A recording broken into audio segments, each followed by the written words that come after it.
नमस्कार दोस्तों, मैं हूं आपका दोस्त, आपका गाइड, आपका टीचर उज्जवल कश्यप। स्वागत करता हूं आपका अपने YouTube चैनल पे जो है आई डिजायर एजुकेशन। बात कर रहे थे कास्टिंग की। हमने स्टेप 2 की बात की थी, मोल्ड एंड कोर मेकिंग की। मोल्ड एंड कोर मेकिंग में डिस्कस हम कर चुके हैं गेटिंग सिस्टम के बारे में और टाइप्स ऑफ गेट्स के बारे में। लास्ट लेक्चर में एक इम्पॉर्टेंट डिस्कशन कर रहे थे। हम लोग ये जानने की कोशिश कर रहे थे कि चोक एरिया क्या चीज है, और चोक एरिया के बेसिस पे हमने डिफाइन किया था प्रेशराइज्ड और अनप्रेशराइज्ड गेटिंग सिस्टम को। आइए एक न्यूमेरिकल बनाने और जानने की कोशिश करते हैं, समझने की कोशिश करते हैं किस तरीके से आप इस न्यूमेरिकल को अप्रोच करेंगे। न्यूमेरिकल ये है आपके सामने, आपके बोर्ड पे। ये कह रहा है कि in a gating design gating ratio is 1:2:3।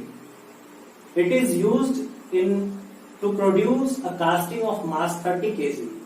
Rho density of material is given as 2600 kg per meter cube. Time of filling is given as 11.2 second, and CD coefficient of discharge is given as 0.98. And the height of liquid above the gate is 250 mm. Find the diameter of gate. Find the diameter of gate.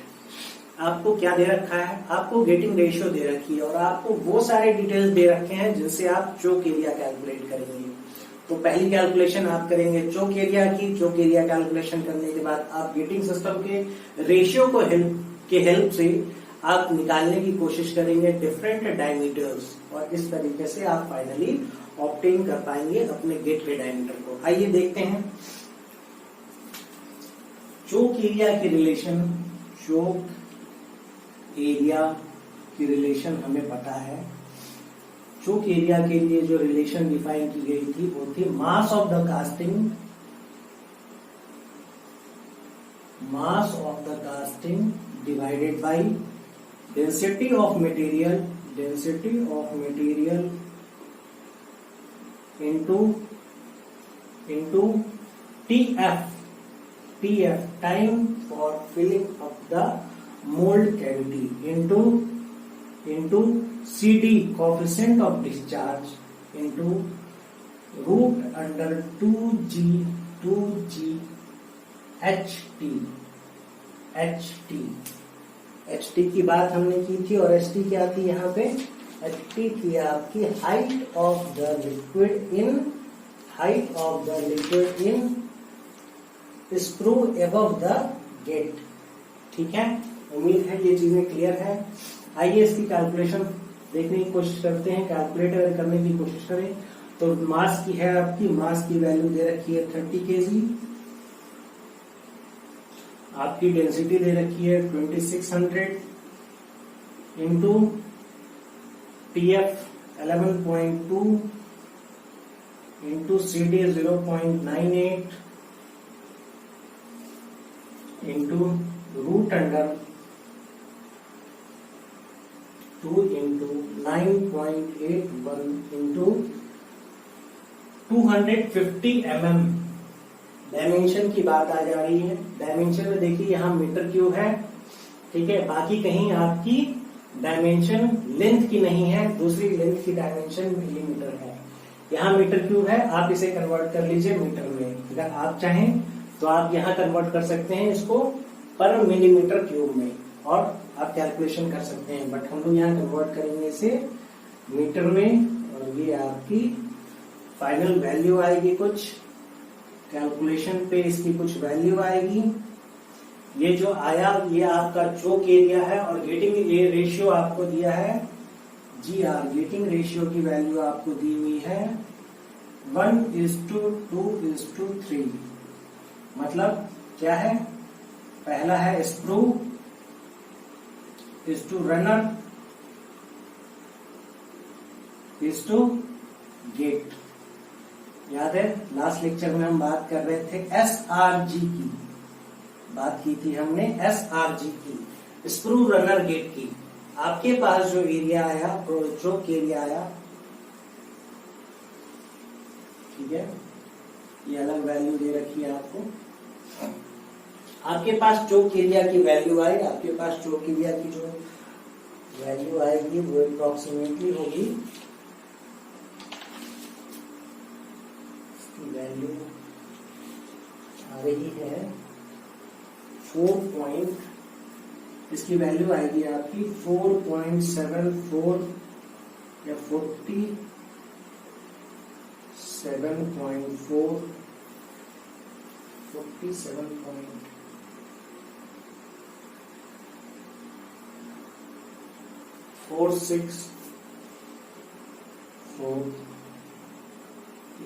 Millimetre square. ठीक है, ये आपकी value आएगी चोक area की। चोक area यहाँ कौन सी है? चोक area आपकी स्क्रू है, स्क्रू चोक एरिया है। मतलब आपकी कास्टिंग कौन सी है? अनप्रेशराइज कास्टिंग है। अनप्रेशराइज कास्टिंग यूज करते हैं हम लोग नॉन फेरस मटेरियल्स के लिए। ठीक है, मतलब ये जो वैल्यू आई ना, ये है आपकी area of screw. Area of screw, area of screw की वैल्यू आपको दी हुई है। कैलकुलेशन करेंगे आप, 5/4 डी स्क्वायर से इक्वेट करेंगे और डी ऑफ स्क्रू निकालेंगे आप। डी ऑफ स्क्रू की वैल्यू आपको मिल जाएगी। जब आपको डी ऑफ स्क्रू की वैल्यू मिल जाएगी तो ये आपको गेटिंग रेशियो दिया हुआ है। मतलब area of screw to area of runner to area of gate की वैल्यू आपको दे रखी है। इस रेशियो की हेल्प से आप निकाल सकते हैं एरिया ऑफ रनर क्या होगी और एरिया ऑफ गेट क्या होगी।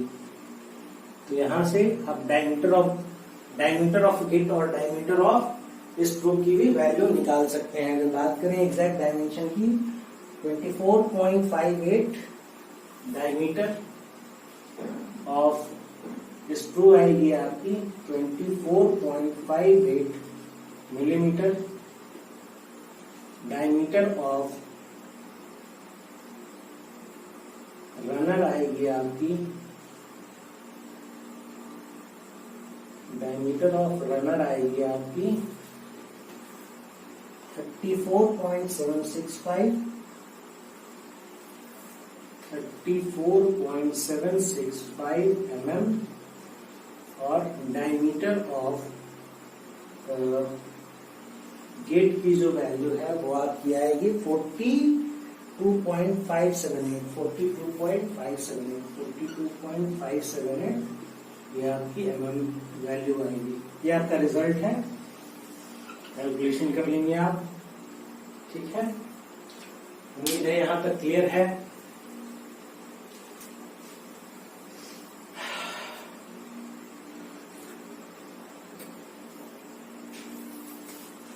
आइए अब आगे थोड़ा चलते हैं, डिस्कशन करते हैं सॉलिडिफिकेशन टाइम की। सॉलिडिफिकेशन टाइम वो टाइम है जिसके दौरान आप जो कास्टिंग कर रहे हैं वो कास्टिंग सॉलिडिफाई हो जाएगी। अगर हम ये जानने की कोशिश करें कि कास्टिंग सॉलिडिफाई होने के लिए सॉलिडिफिकेशन टाइम जो है वो क्या होगा, मतलब कौन सी ऐसी कॉन्स्टेंट्स हैं जिसपे आपकी सॉलिडिफिकेशन टाइम डिपेंड करेगी। तो सॉलिडिफिकेशन टाइम डिपेंड करती है on a rule that is known as Chvorinov's rule. इस रूल पे डिफाइन किया जाता है solidification time for any casting. According to this rule the solidification time is directly proportional to square of ratio of volume to surface area. According to this rule, the solidification time is directly proportional to the square of volume to surface area. Surface area और volume के ratio का जो square है उसके directly proportional होता है आपका solidification time। अगर बात करें मैथमेटिकल रिलेशन की तो ये डिफाइन किया गया है PS is equal to K into V by SA का होल स्क्वायर। ठीक है, के की बात करें तो के कांस्टेंट है जिसे सॉलिडिफिकेशन फैक्टर कहते हैं। अगर इसकी डायमेंशन की बात करें तो डायमेंशन इसकी आपकी डिफाइन की जाती है सेकंड बाय पर मीटर स्क्वायर, सेकंड पर मीटर स्क्वायर।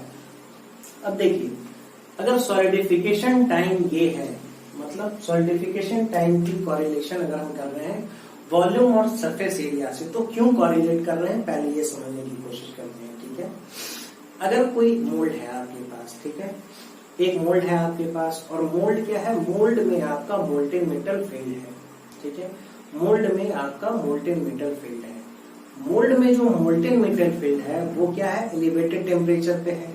मतलब अगर बात करें total heat content of your mould, तो आप ये कह सकते हैं कि जितना मोल्टेन मेटल आपके पूरे मोल्ड में ऑक्यूपाइड है, कुमुलेटेड है, वो जो एलिवेटेड टेम्परेचर पे है उसमें जो हीट कंटेंट है वही आपकी हीट अवेलेबल है, ठीक है, आप ये कह सकते हैं। दूसरी चीज अगर बात करें कि ये जो टेम्परेचर डिक्रीज हो रहा है, तो टेम्परेचर डिक्रीज कैसे हो रहा है, टेम्परेचर डिक्रीज ऐसे हो रहा है कि आपकी जो सरफेस एरिया है, जो एक्सपोज्ड एरिया है बाहर की ओर, जैसे अगर एक स्फीयर है तो स्फीयर के अंदर पूरा, अगर स्फीयर मेटालिक स्फीयर है तो स्फीयर का जो बाहर का सरफेस एरिया है उसके थ्रू हीट की रेडिएशन होगी, ठीक है। आप समझने की कोशिश कीजिए कि अगर आपका एक सरफेस एरिया है, अगर कोई बॉडी है और कोई एलिवेटेड टेम्परेचर पे है, तो हीट लॉस कहां से होगी, हीट लॉस होगी उसकी जितना उसका सरफेस एरिया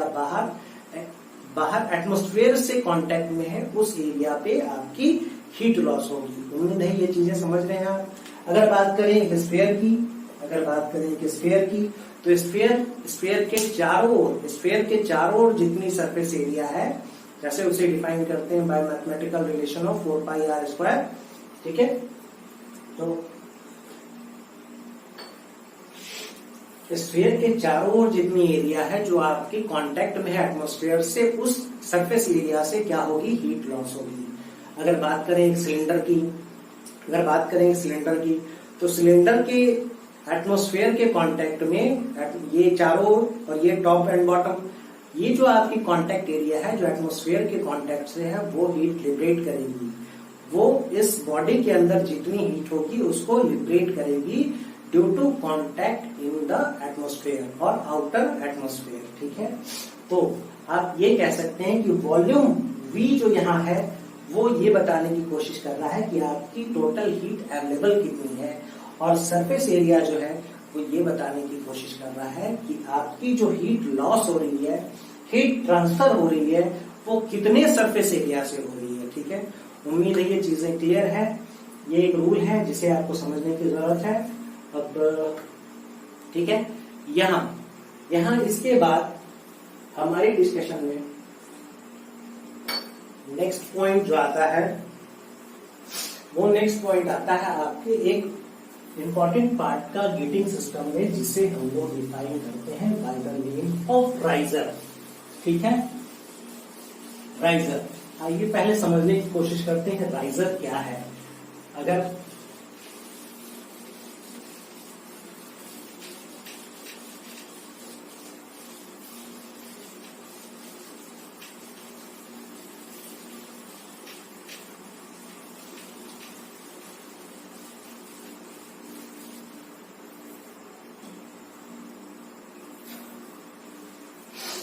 एक रफ डायग्राम ड्रॉ करने की कोशिश करेंगे हम अपने गेटिंग सिस्टम की।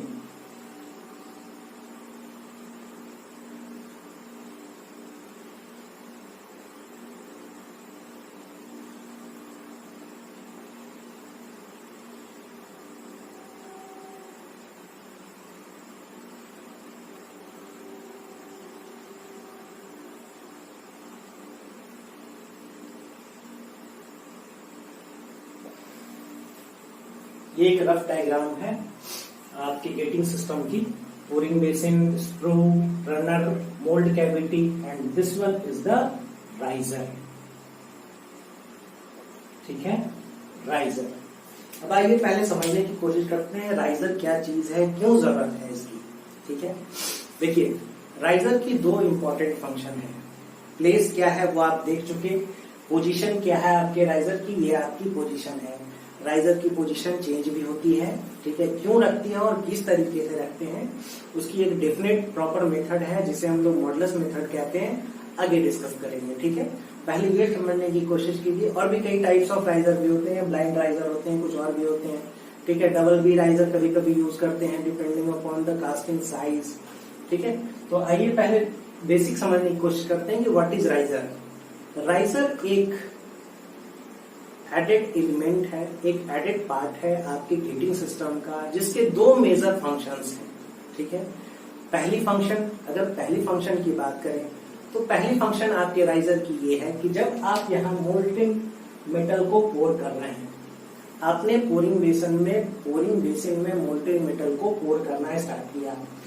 मोल्टेन मेटल यहाँ से फिल हुआ, आया इस कैविटी से यहाँ आ गया और धीरे धीरे इसने इस कैविटी को फिल कर दिया और फिर ये धीरे धीरे इस राइजर में ऊपर की ओर आ गया।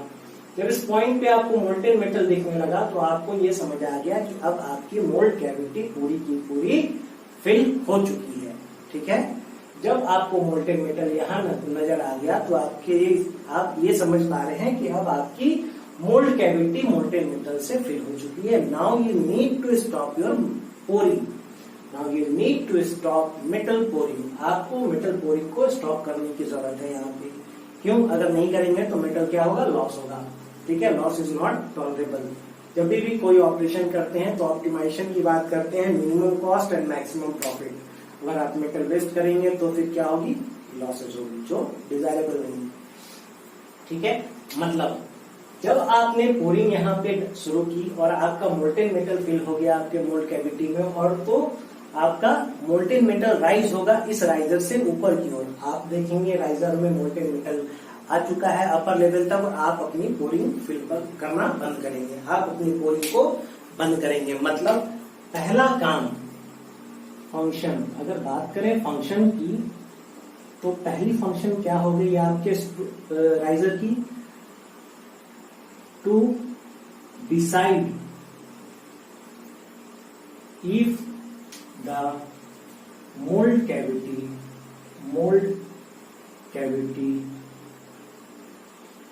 if the mold cavity is filled completely with molten metal,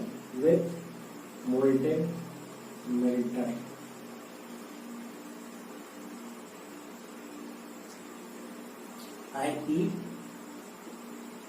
when to stop pouring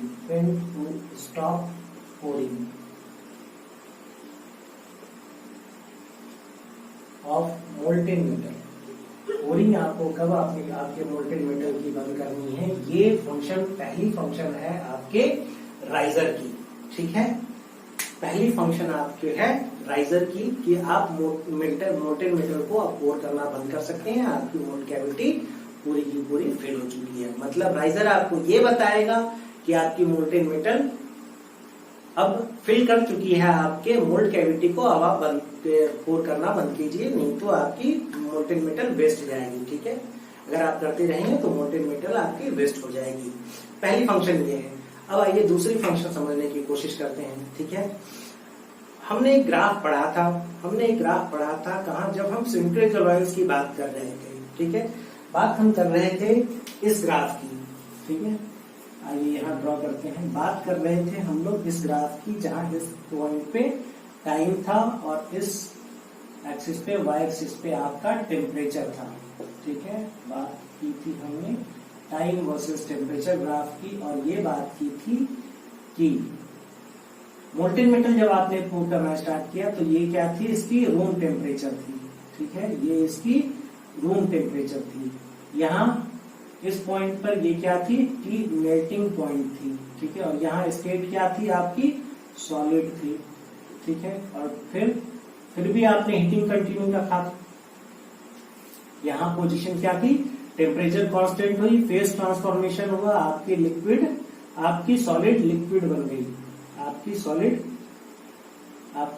liquid बन गई। ठीक है, और उसके बाद भी हमने ये देखा था कि आपने टेम्परेचर को एलिवेट किया था और ये पॉइंट आई थी आपकी टी पोरिंग टेम्परेचर।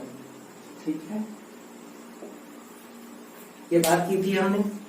ये तो जब आप हीटिंग की कोशिश कर रहे थे तब की ग्राफ थी। हमने दूसरी डिस्कशन इसमें ये की थी कि जब आपकी टेम्परेचर पोरिंग पे आप पोर कर रहे हो अपने मोल्टेन मेटल को और टेम्परेचर स्टार्ट हो रहा है फॉल करना। ठीक है, ड्यू टू एटमॉस्फेरिक एक्सपोजर। ठीक है, due to contact with the mold moisture. ठीक है, and temperature difference with the surrounding atmosphere. आपकी टेम्परेचर फॉल होनी स्टार्ट हो रही है, ठीक है। टेम्परेचर टी पोरिंग से पहले आएगी टी मेल्टिंग पॉइंट तक, तो होगा लिक्विड श्रिंकेज। बात हो रही थी liquid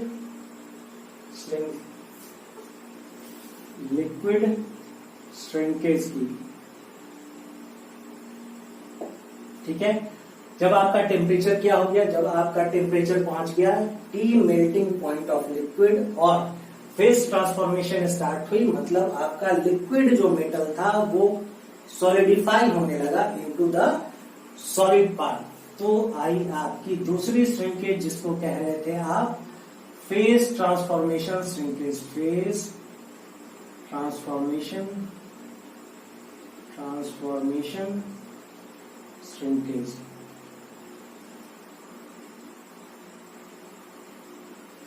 shrinkage during phase transformation. और तीसरी श्रिंकेज आएगी आपकी सॉलिड श्रिंकेज, ठीक है। जब आपकी मेल्टिंग पॉइंट, आपका जो पार्ट था वो सॉलिडिफाई हो गया और आपकी टेम्परेचर फॉल होने स्टार्ट हुई थी आपके रूम टेम्परेचर तक। आइए एक बार फिर से सुनते हैं, समझने की कोशिश करते हैं, ठीक है। आपने टी मेल्टिंग पॉइंट पर आपके मोल्टेन मेटल को पोर किया आपके मोल्ड कैविटी में, ठीक है। Due to the exposure of your atmosphere and the moisture present in the mold, temperature begins to fall from T pouring temperature of pouring temperature to temperature of melting point at liquid state, ठीक है। जब आपकी temperature of pouring से temperature melting point तक आपकी temperature reduce हो रही होगी, तो इस दौरान होगी आपके मोल्टेन मेटल में एक श्रिंकेज जिसे आप कहते हैं लिक्विड श्रिंकेज। दूसरी श्रिंकेज तब ऑब्जर्व की जाएगी जब ये मोल्टेन मेटल जो लिक्विड स्टेट में है, लिक्विड स्टेट में जो आपका मेटल है, मोल्टेन मेटल है, वो सॉलिडिफाई होना स्टार्ट होगा और पहुंचेगा आपके सॉलिड श्रिंकेज, सॉलिड पार्ट पे। सॉलिडिफाई हो जाएगा, मेल्टिंग पॉइंट इसकी टेम्परेचर होगी बट अब वो सॉलिड हो चुका है, सॉलिडिफाई हो चुका है। मतलब यहाँ आप देखेंगे श्रिंकेज ड्यूरिंग फेज ट्रांसफॉर्मेशन और फेज ट्रांसफॉर्मेशन श्रिंकेज, ठीक है।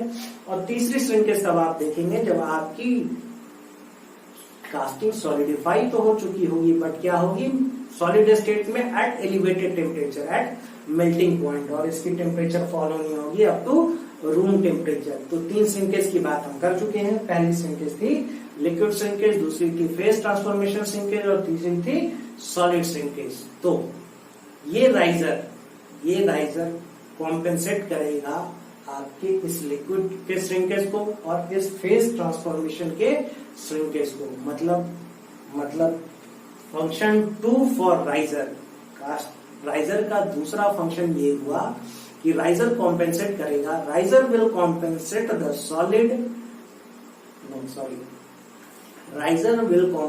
The liquid shrinkage and the phase transformation shrinkage for your casting, whereas the solid shrinkage will be compensated by oversize pattern। ये बात हम एक बार पहले कर चुके हैं, रिविजन थी आपके लिए, उम्मीद है चीजें आपको समझ आई होगी। मतलब पहली फंक्शन क्या थी राइजर की पहली फंक्शन थी आपकी कि वो ये बताएगा कि when to stop the pouring of your molten metal, और दूसरी फंक्शन क्या थी, दूसरी फंक्शन ये थी कि it will compensate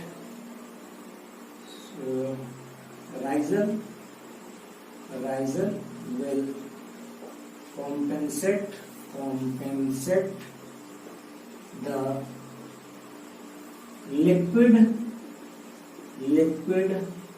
and phase transformation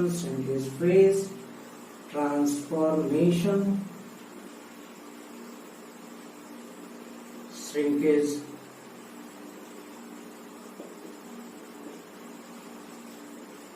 during solidification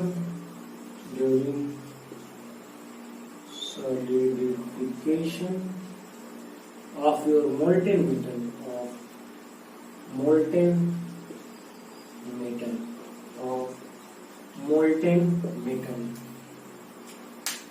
उम्मीद है चीजें यहां तक आपको क्लियर हैं। अब एक छोटी सी पार्ट और रह गई है आइए उसे समझने की कोशिश कर ही लेते हैं, समझते हैं।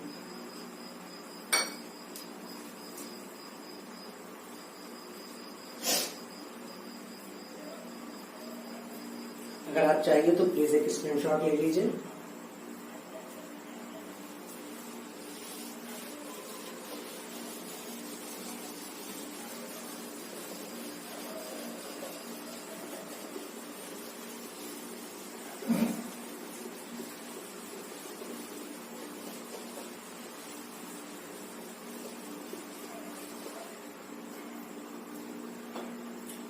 अभी हमने जो रूल देखा, सॉलिडिफिकेशन टाइम की रूल जो देखी हमने, TS solidification time is directly proportional to volume by surface area square.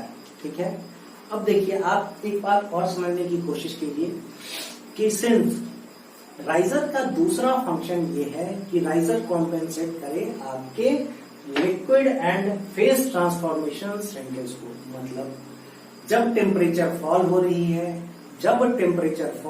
है तो ये जो मोल्टेन मेटल यहाँ है ये श्रिंक होगा, मतलब मोल्टेन मेटल यहाँ डिफिसिट होगा, कम होगा।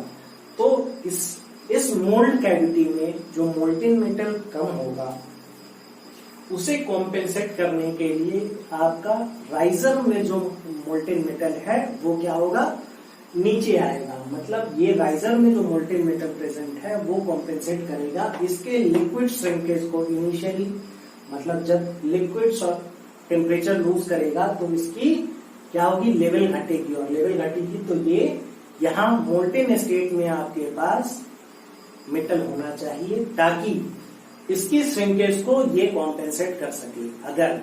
अगर राइजर पहले सॉलिडिफाई हो जा रही है, अगर आपकी राइजर पहले सॉलिडिफाई हो जाए तो आपकी जो यहाँ लिक्विड श्रिंकेज होगी और ये जो फेज ट्रांसफॉर्मेशन श्रिंकेज होगी उसको कॉम्पेंसेट करने के लिए आपके पास लिक्विड मेटल बचेगा ही नहीं।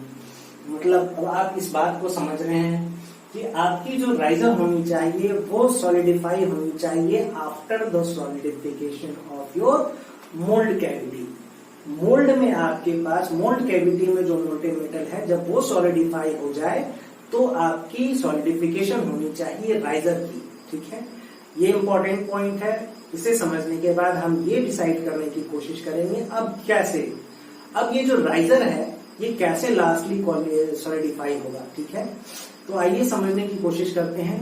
अगर राइजर की सॉलिडिफिकेशन लास्ट में होनी है according to the need of your heating system, तो आप ये कह सकते हैं कि राइजर में जो प्रेजेंट वॉल्यूम हो, राइजर की अगर सॉलिडिफिकेशन बात करें, solidification time TS for riser की अगर बात करें तो ये भी क्या होगी, डायरेक्टली प्रोपोर्शनल होगी V बाई ऐसे सरफेस एरिया के होल स्क्वायर के प्रोपोर्शनल होगी। ठीक है, मतलब आप ये कह सकते हैं कि आपकी राइजर की वॉल्यूम तो मैक्सिमम हो बट सरफेस एरिया मिनिमम हो, क्योंकि जब सरफेस एरिया मिनिमम होगी तो हीट वो लीस्ट हीट को लूज करेगा, और जब लीस्ट हीट को लूज करेगा तो उसकी सॉलिडिफिकेशन लास्ट में होगी। मतलब आपके पास ऑप्शन होगा molten metal for the compensation of your liquid and phase transformation shrinkage.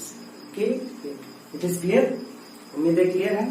तो आपकी अगर बात करें कि राइजर की शेप के बारे में, राइजर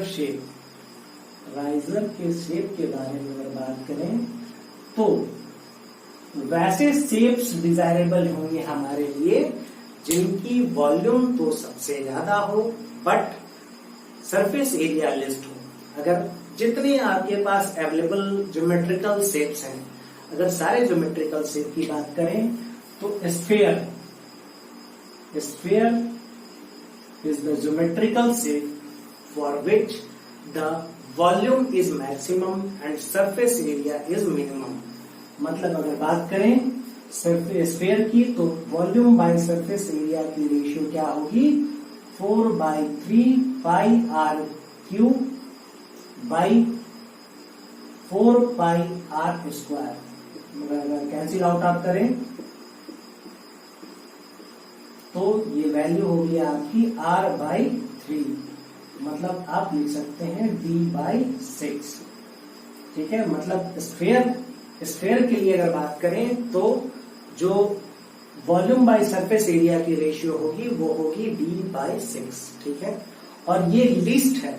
ठीक है, volume according to the volume the sphere is having maximum volume, but according to the surface area the sphere is having minimum surface area for that volume with respect to any other shape or dimension available। ठीक है, अब देखिए अगर आप sphere को use करते हैं for your riser, तो चलिए एक डायग्राम बनाते हैं छोटा सा और देखने की कोशिश करते हैं कि ये आपका स्फेयर है। ठीक है, ये आपकी मान लिया ये आपकी मोल्ड कैविटी है और ये आपका राइजर है।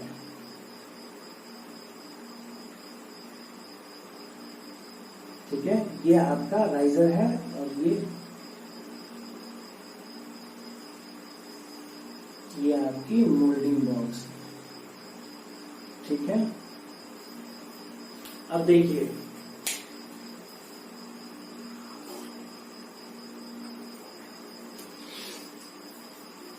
थोड़ा ध्यान से देखने की कोशिश कीजिए। हर सिक्के के दो पहलू होते हैं, every coin has two sides. अगर इसके पास वॉल्यूम बाय सरफेस एरिया की वैल्यू लीस्ट है तो इनके साथ कुछ लिमिटेशंस भी है, और वो लिमिटेशंस क्या है आप यहां देखिए। ठीक है, पहली लिमिटेशन तो ये है कि ये जो ओपनिंग होगी, जो पहला फंक्शन है आपके राइजर का, पहला फंक्शन क्या था, आपको ये बताना कि आपकी मोल्ड कैविटी हो चुकी है, फिर now you can stop the pouring of your molten metal. ठीक है, तो पहली लिमिटेशन, पहली जो फंक्शन है आपके राइजर की वो थोड़ी कॉम्प्रोमाइज होगी, क्योंकि यहाँ पे अगर आप स्फेयर यूज करेंगे तो you are having a point opening, मतलब एक लिमिटेशन आ गई आपकी स्फेयर की लिमिटेशन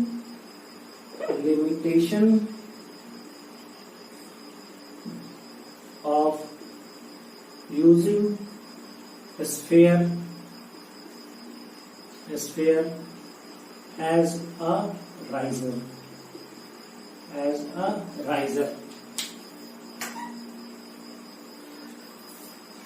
पहली लिमिटेशन क्या हो गई, पहली लिमिटेशन तो आपकी ये हो गई कि a point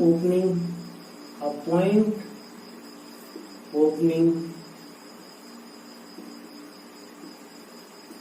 to decide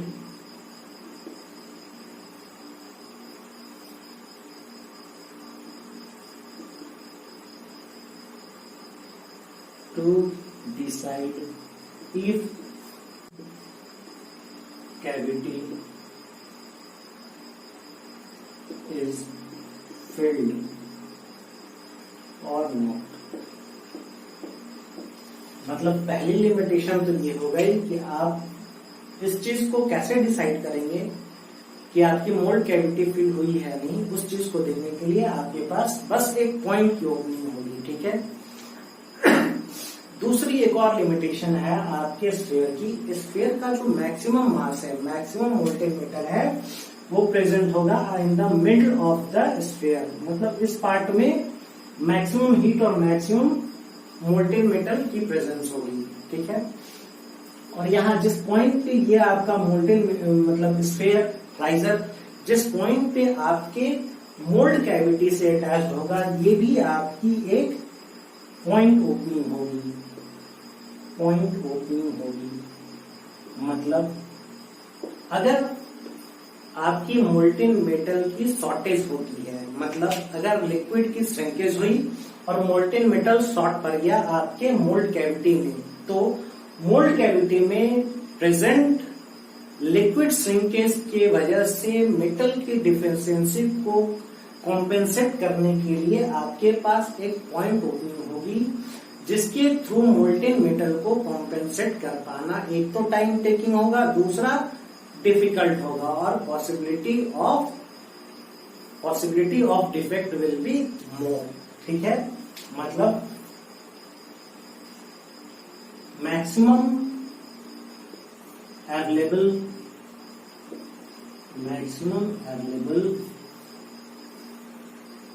molten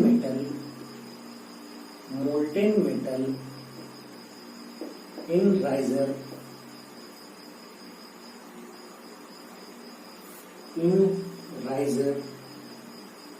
will be at sphere center. Riser sphere center and difficult to compensate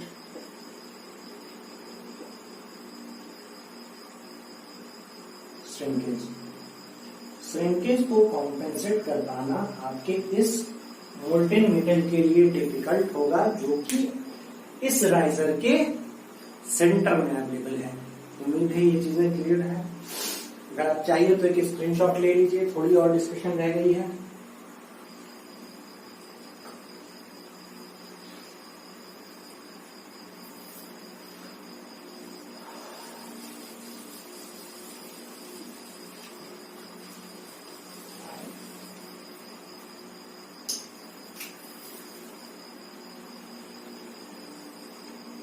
तो कंक्लूजन तो ये हो गया कि आप इस स्फीयर को यूज नहीं कर सकते हैं एज अ राइजर, क्योंकि यहाँ दो मेजर परेशानियां हैं, two major problem are there, two major problems are there. The first one is a very small opening to decide that where the mold cavity has been completely filled by molten metal or not. And the second major limitation was that the presence of molten metal was in the middle, in the center of the sphere of the riser, which was having a small opening for compensating the shrinkage in the mold cavity. मतलब अब आप समझ रहे हैं कि इन दो limitations की वजह आप स्फीयर को यूज नहीं कर सकते हैं फॉर योर राइजर। ठीक है, बेस्ट शेप तो है, बट वैसे बेस्ट शेप का क्या करना जो हमारे पर्पस को ही कंप्लीट नहीं कर सके। ठीक है, अब हम ये ढूंढने की कोशिश कर रहे थे कि हमारे पास सेकंड बेस्ट शेप क्या थी जिसे यूज कर सकते थे आप एज अ राइजर। ठीक है, तो यहाँ इंट्रोड्यूस हुई सेकेंड बेस्ट शेप, वो थी आपकी सिलेंड्रिकल राइजर के केस में आपकी जो ओपनिंग है, आइए एक फिगर बना के समझने की कोशिश करते हैं, चीजें ज्यादा बेहतर क्लियर होंगी। अगर ये आपकी मोल्ड कैविटी है, और ये एक राइजर है, एक सिलेंड्रिकल राइजर है, और ये आपकी मोल्डिंग बॉक्स हो गई। ठीक है, तो सेकेंड बेस्ट शेप अगर बात करें राइजर की, तो सिलेंड्रिकल राइजर यूज करते हैं बहुत हम लोग कॉमनली, क्योंकि अगर बात करें वॉल्यूम बाय सरफेस एरिया की, तो ये वॉल्यूम बाय सरफेस एरिया की रेशियो इसके लिए अप्रोक्सीमेटली इक्वल होती है टू द स्फीयर। अभी कैलकुलेशन देखेंगे।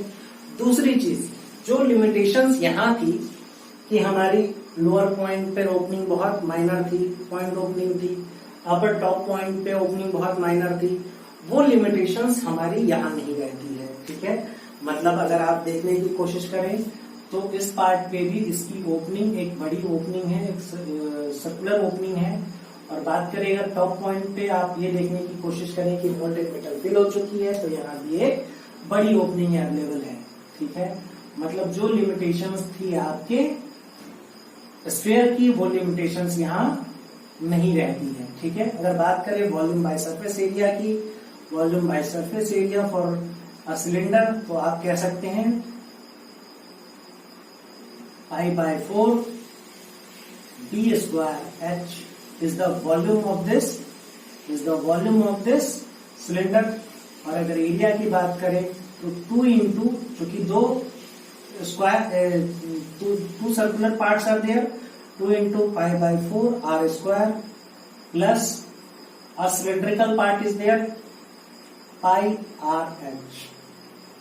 pi dh, 2 pi r is the circumference and h is the height, मतलब 2 pi r h is the circular और curved surface area, you can write it 2πr/πd।